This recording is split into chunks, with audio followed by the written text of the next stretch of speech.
So good morning. Welcome to my talk, and I'm very happy to be, the many people is coming to attend it.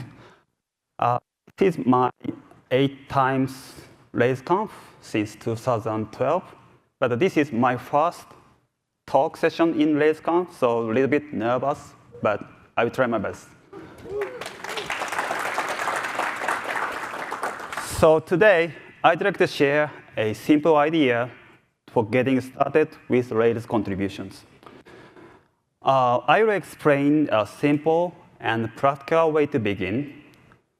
So this talk includes many real examples, like actual pull request links and messages. You can scan this QR code to get the older slides. Yeah.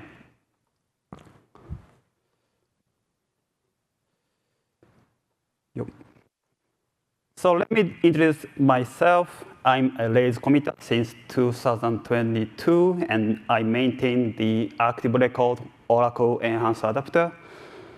In Rails, I mainly work on the database connection adapters and fixing flaky CI issues.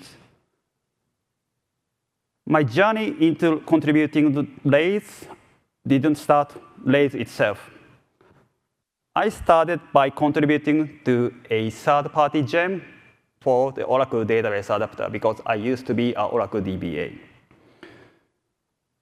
And you can find me on these social network platforms. My handle name is usually like a YA Honda. It's my first name and last name. And also, I'm a member of Asakusa RB, one of the biggest Ruby community in Tokyo. We meet every Tuesday. Usually, recently, we meet online, and once a month, we met in person. So if you have a chance to come to visit Tokyo or Asakusa, please let me know. We always welcome the foreign or anywhere the Rubyist. Okay. So let's go to my point. So, like contribution looks hard, very difficult. For those who guys are interested in contributions, but adding new features or even improving the documents, you guys need to understand how the gem works. And also in Rails, unfortunately, the good fast issues are very taken fast. So when I checked in early July, all of the good fast issues were closed. So there's no good fast issues in Rails right now. And also, the Rails has a huge code bases and a lot of the modules, so it may be hard to know where to begin.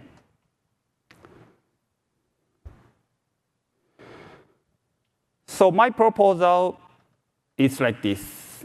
So considering starting with gems that you already use and focus on these two goals. Fix Ruby compatibility issues, like warnings on the newer version of Ruby, like a 3.4 or something. And second, let's keep CI green. I think many people want to contribute, but do not know where to begin. These two goals give you a very cleaner and helpful starting point, I believe.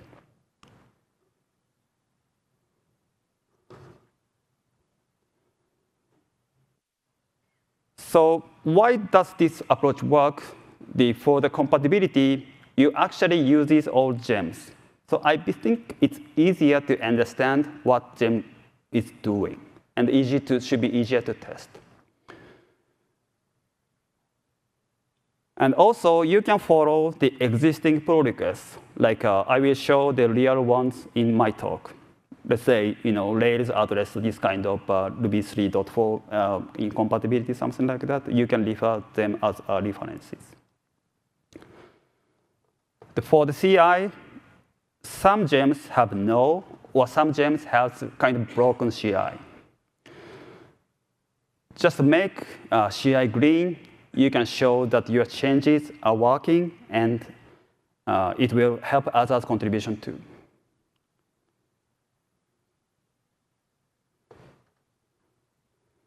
So let's say, how do I find the right gem to start? So at first, I would suggest to check your application gem file log. It's the Rails one. I'm not sure if link is working. Oops. Oh, forget about it. Looks like network is not working well.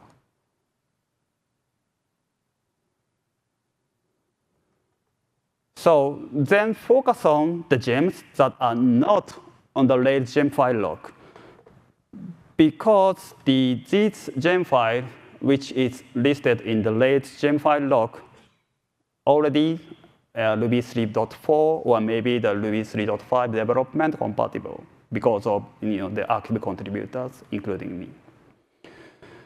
But your gems, or maybe I would say the third-party one, might not like this.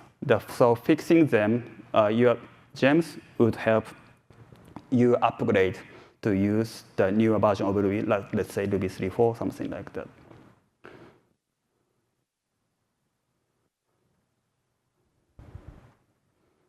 I got found timer is not working, so I don't know how much time remains. But anyway,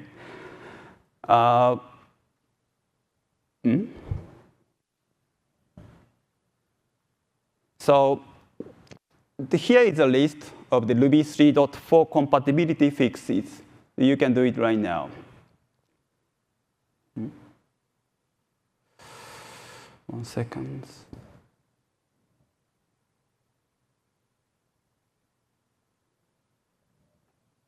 Oh, looks good. So Ruby 3.4 was released in December last year, but it's still quite new. Let's look at some common compatibility changes you can already fix today. I will talk about the chilled strings, URI parser changes, bundled gems warnings, and change to hash inspect, and changes the error message quotes. I think each one is very small and practical, so this will keep your code and gems ready for the latest Ruby.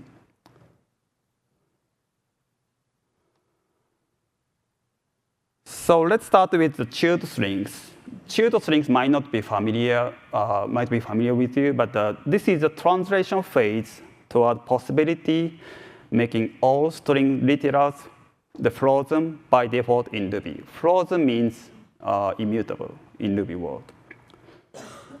So when you run Ruby with the W- option, you will get a warning if you try to modify a string literal. So this is kind of common. For example, let's create an empty string, then appending the another one to string it. So with the W warning is enabled, it will get you a warning. This says the literal strings will be frozen in the future. To fix it, you just use the .dup on the strings if you need to modify it in advance.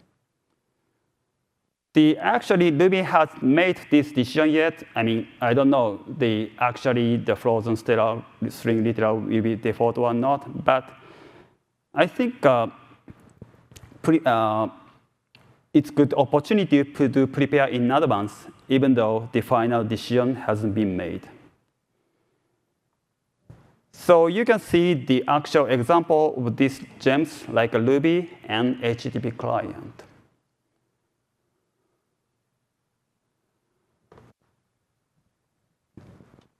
Another one is the URI default parser changes. So in Ruby 3.4, the default parser changed from URI RFC 2396 parser to RFC 3986 parser. So then, introducing this new default parser, some method on RFC 398 like escape and extract, like these 5 methods are obsolete, not deprecated, but obsolete, not recommended. So if you need to use these methods, Ruby will show a warning like this. Ruby RFC 3986 parser, escape is obsolete, use blah, blah, blah.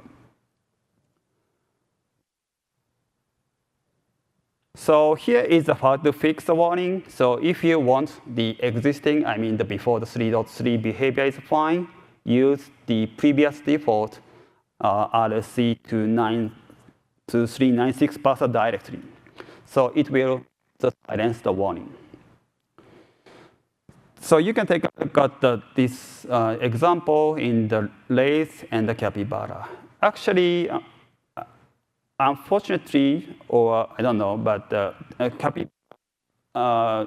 pull request to the Capybara has not been merged yet. So if you use the Ruby 3.4, you get this kind of warning yet. So next one is the bundle gem warning. So Ruby has a term like a bundle gem, standard library, or blah, blah, blah. So the standard,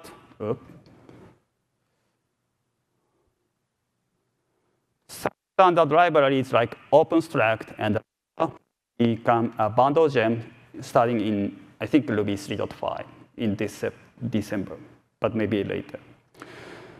So this means they won't be loaded by default anymore. So, and then you are not familiar with bundle gem or this kind of term, please visit stdgems.org. So it explains what the bundle gems are and what is the list of the standard gem. It's very helpful. So to fix these warnings, added the affected gem to your gem spec or gem file. So for example, if you use allStract, adding the spec should stop the warning. But for the OpenStruct, please consider to replace the OpenStruct with something else like a Struct, because OpenStruct is much slower than Struct and could cause the security problem. So it's already not recommended or not it's deprecated in Ruby 3.0. Here are some references you can refer if you want to fix this kind of warning. So the next one is the hash inspect format changes. This slide shows the output differences between the 3.3 and 3.4 later. So in the Ruby 3.3 or earlier version of Ruby, this output used in the hash rocket old style, like this, the on the above. In the Ruby 3.4, it switches to the column-based format like a column 1, like introduced in the Ruby 1.9. I think it shouldn't affect the actual application, but if your test cases depend on the extract inspect messages, they might fail. So you can refer the Rails pull request to how the Rails handle this one. So it actually, instead of writing the test output, literally it depends on the hash inspect output.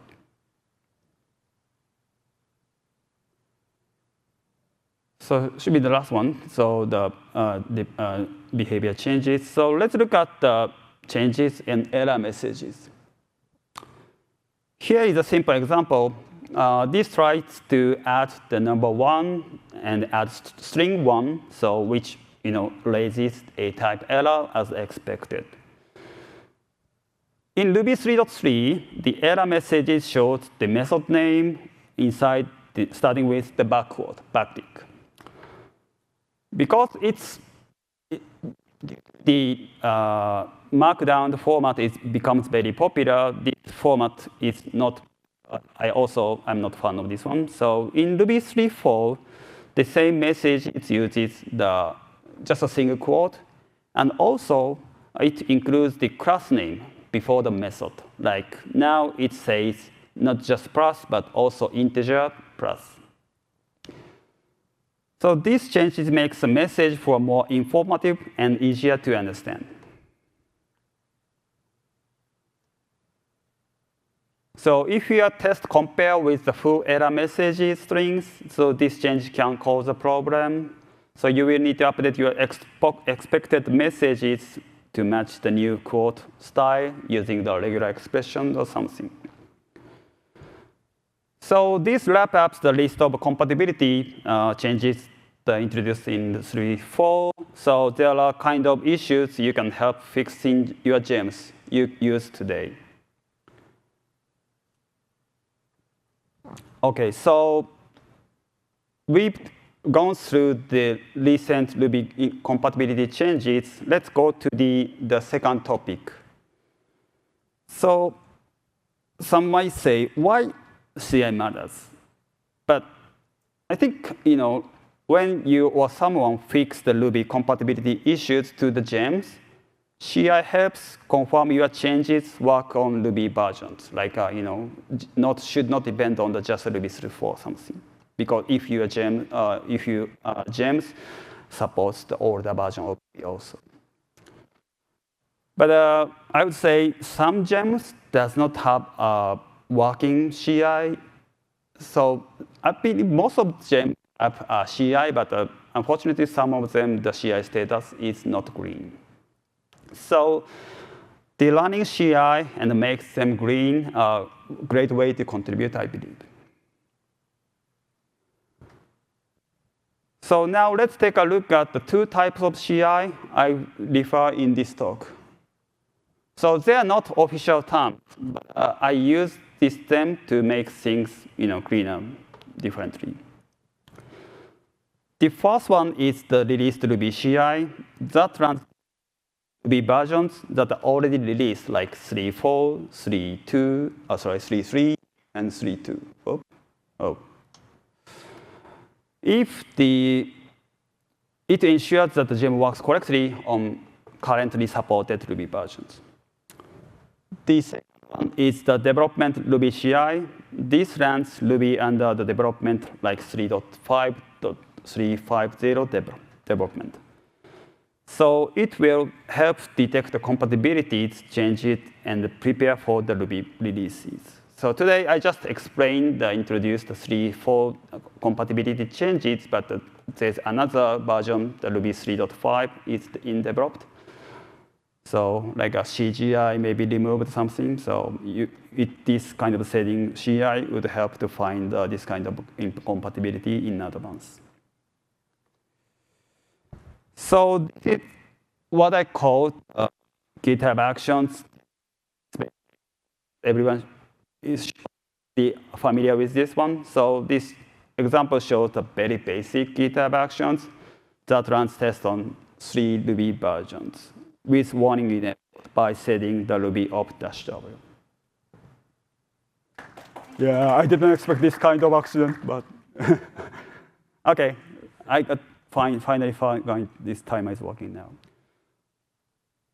OK, so for the released version of Ruby, just added run test with Ruby opt-w, or if you are using the RSpec, added the -- warning to RSpec file. I think some of you runs the applications in production without showing the warning, but it's kind of annoying. But for the enabling the warning for the test, would catch the compatibility issue very early. So I strongly recommend to enable the warning in the test. So, and I will say this test is mandatory. So every coming pull request must pass this CI before merging or before release.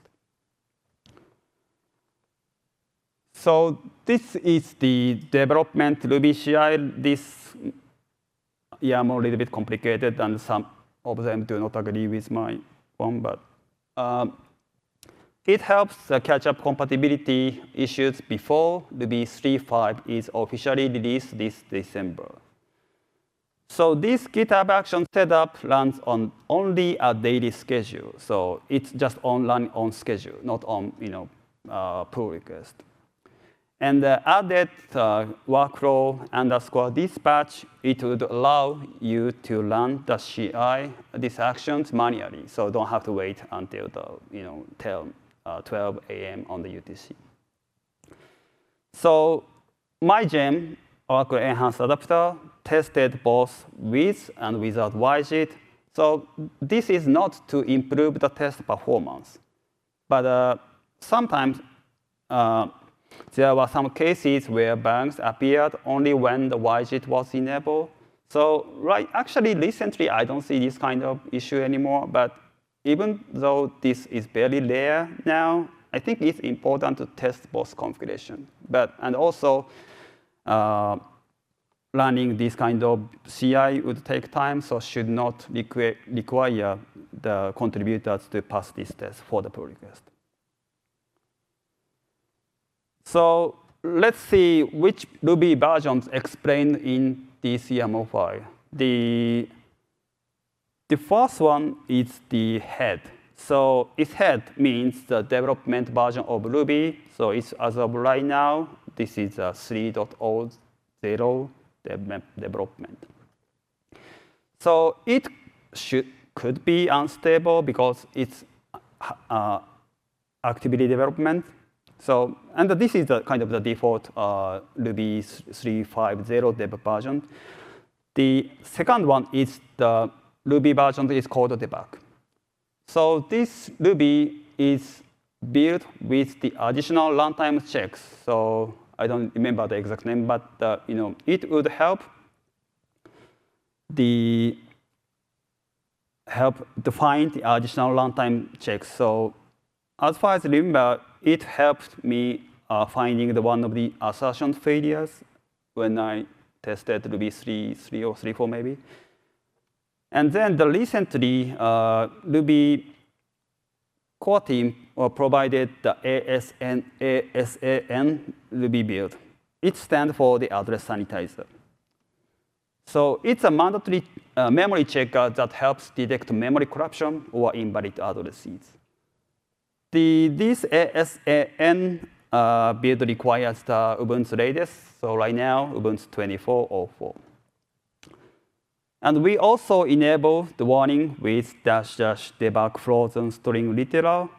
So I explained the chilled strings, and by adding this option, it will tell you where the string was created. So the previous warning just said if the string is mutated, but it doesn't tell where the original string was made. Also, the Ruby versions are built in daily. So if you are running this test against this kind of development version of Ruby, you can make sure your application or gems work with Ruby 3.5. Here are some quick tips for the development Ruby CI. So please make sure to check the Ruby-B. So it shows the commit hash. In this example, Ruby 3.5 master 3.6.4 something something. It's a commit hash of the Ruby. So it would be helpful when something breaks. And also, please remember the git bisect. Recently, actually, you might not use it now, but it can help to debug which commits. It will help you which Ruby commit breaks the behavior. And also, considering removing the currently Gemfile log and add bound or install to the newest Gemfile versions instead of keeping the old one. Because some fat gems, like a Nokogiri or maybe some other gems, may not be available for the development version of Ruby because it's actively developed. And if this CI fails, that's fine, as long as release Ruby CI is green. And then, working with community is very important, I think. Some maintainers may not prefer the CI against the CI with the Ruby 3.5. But if you think this is helpful, explain why. Please, have a good communication with maintainers.